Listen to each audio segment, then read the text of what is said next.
Hey guys! Today I'm here with a non-Academy of Swords videos. Can you believe that? Oh, brief update on that front. Episode 9 is still being scripted, so expect that within a month or two? Fingers crossed. Anyway, this video isn't about me or my series. Today, I'm here to recommend you guys some new Machinima series that are still ongoing. Because I feel like a big issue with this community is simply awareness, so my hope with this video is I will have given you some new Machinimas to watch, and hopefully give these talented creators some more attention. But before we get started, let's set some ground rules. Number 1. We're aiming to support smaller creators. The bigger channels will get some love towards the end of the video, but the directors getting the limelight here are under 1,000 subs and under 1,000 views. With one exception, shh! Number 2, actually, I don't think there is a number 2.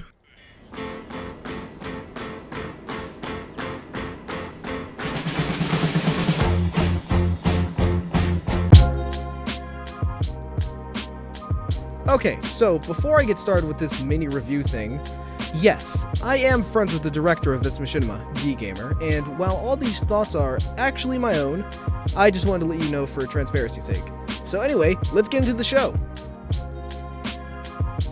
Roommates Stories is a comedy series following the misadventures of Anna Lee and Devin, two roommates, who would have fucking guessed, as they go about their lives. In this episode, we follow Anna Lee while she goes out on a date with this guy, Timmy.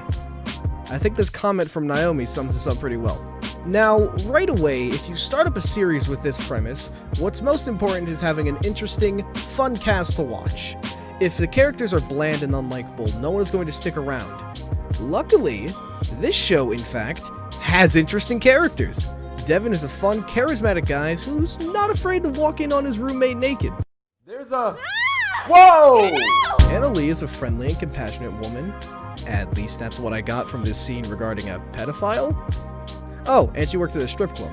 It's not a strip club. Sorry, jeez, okay. Maid cafe. Not sure if that's better, but I'll roll with it. Now, in a comedy show, the focal point would obviously be, well, the comedy. And I'm glad to report that the humor in the show is mostly a hit. I often found myself snickering, and hell, a few of the jokes even made me burst out in laughter. Pretty sure the room I keep mistaking for the restroom is either one of those private lap dance rooms or the entrance to a secret cult hideout. I see people go in, but I never see them come back out. You two gonna bang? What? Never mind. Lee, hurry up! We ran out of things to talk about! Here she is. She's the one that wouldn't touch my pee-pee. Although there was a fart joke, so yeah. But in its defense, it did get a chuckle out of me, mainly because of the guy's reaction. I'm that asshole. I couldn't hold it in, okay?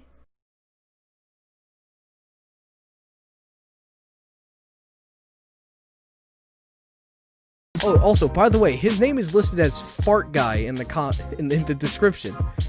So, just imagine that. I want to play Fart Guy.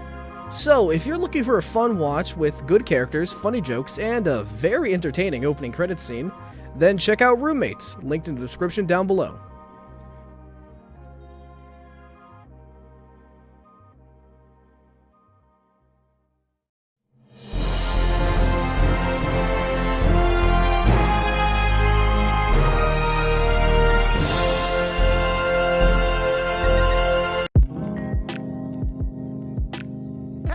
Matt Wong makes his triumphant return to the Machinima scene with Kalidale Episode 1, a reboot of the original series that was released in 2015. Now, I'm not all too familiar with the original work, so I'll be judging this reboot on its own merits.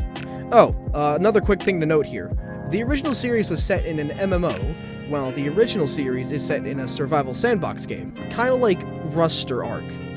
Now, with that out of the way, let's log in. I hate that segue, but I have it in the script, so I'm going to go with it. The episode starts out with a group of players battling a Keeper, seemingly a high-target mob in this game. Now, as you can expect from any opening scene, these guys get their asses kicked.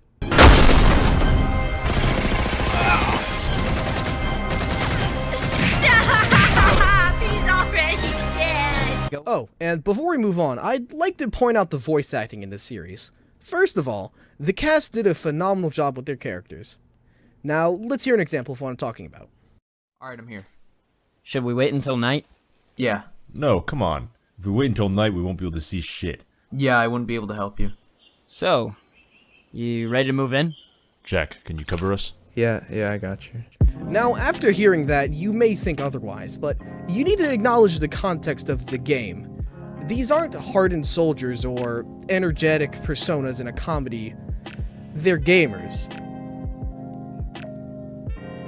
Okay, now, I know that sounded cringy, but honestly, this was one of the aspects of the Machinima I found myself greatly enjoying.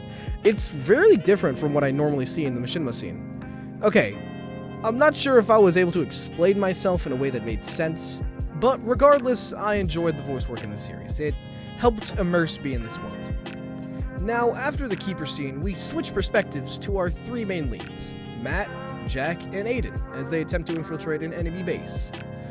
Now, all goes well until Aiden gets stuck in the wall, and then, yeah, after that, they all just kinda leave. Great friends.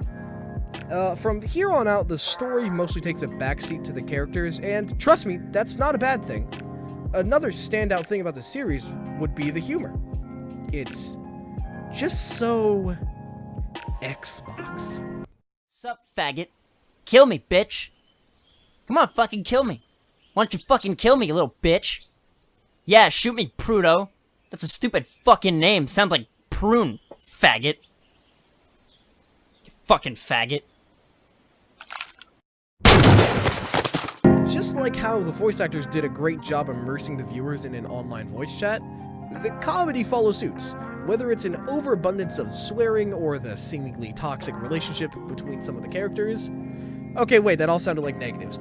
I swear this is a compliment. Tell me, what's the first thing you experience when joining an online match in any given first-person shooter? What the hell is with your voice? Your mom's voice! It sounds like you just deep-throated a cow. Yeah, that's what I thought. Now look me in the eyes and tell me you have not talked shit to one of your friends when playing a game. That's what I thought, you fucking incel. Oh, and not to mention, most of the jokes are just plain funny. So, all in all, I'd highly recommend Kalidale. Kalidale, that's fun to say.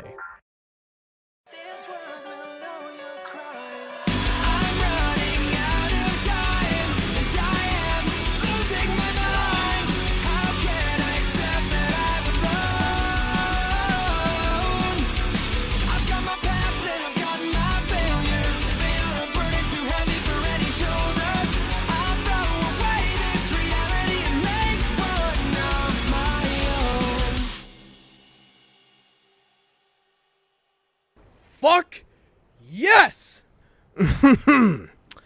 Anyway, Darkzone is directed by Exxon and is set in a fictional universe of his own creation. Now, if there's one thing that really gets me going, it's Machinima that does something different other than the standard Elite versus Spartan stories. Not that there's anything wrong with those, I just enjoy things like this more. Now, unlike the first two in this list, I'm not going to give a detailed summary of the plot, because if there's one series in this video to watch, it's Darkzone. Seriously, go watch it now.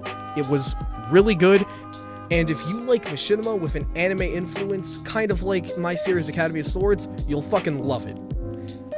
But if you're still here, I'm gonna go over to some of the stuff I really enjoyed in this series. This show has quite the colorful cast of characters, ranging from the mysterious cyborg, Sage, to the badass bounty hunter, Nova. This series is chock full of characters that I desperately want more from.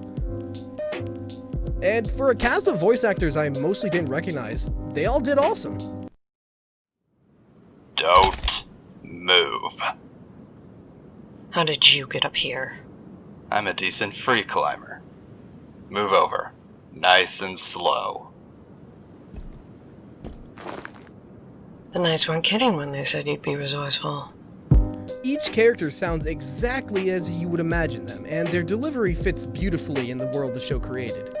Oh, and the one actor I did recognize was Megalodon. He's in everything. Look, here he is in fucking Roommates getting bitched out by Timmy. My manager? No, the Easter Bunny. Of course our damn manager, fool! This episode was very well put together. From direction to sound design, this series excels in all of the areas. Although, one thing that could be improved is the directing. Don't get me wrong, all the shots flow together nicely. It's just that the way the scenes are shot and the camera angles, they don't really give me an intense action series vibe. Instead, they give me like a comedy red versus blue angle. I don't know if that explains it, but that's the vibe I get. But besides that, I enjoyed literally everything else in here. Oh, and the series just has really good set designs, and there's even animation, so what's not to fucking love here?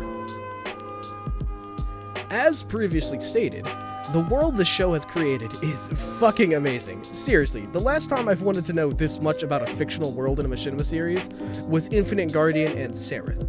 From what we see in the episode itself and in the video's description, we are treated to a world that has already seen its apocalypse, the fall of their planet's government, and now all that remains are scattered bits of civilization all just trying to survive.